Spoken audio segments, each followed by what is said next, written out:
Guys, do you want to check for that what you have searched recently on Instagram, or if someone have used your Instagram account or your mobile phone and you want to check it that about what he have searched on my Instagram account? So I am just going to tell you the exact way how to check your recent searches on Instagram. So just make sure you like this video and subscribe to my channel because it helps me much more. Thanks guys.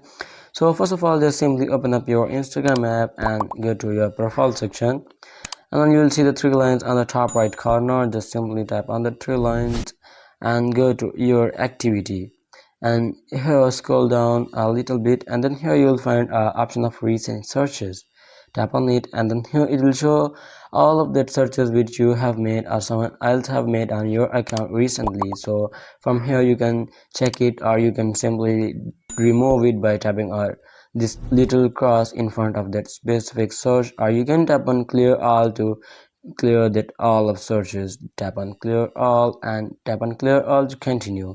So that's how you can easily see your recent searches on the Instagram account. So I hope it helps you guys, and if you have any question about the tutorial, just leave in the comment section below and I'll catch you on the next video. And if you don't, just like and subscribe to my channel.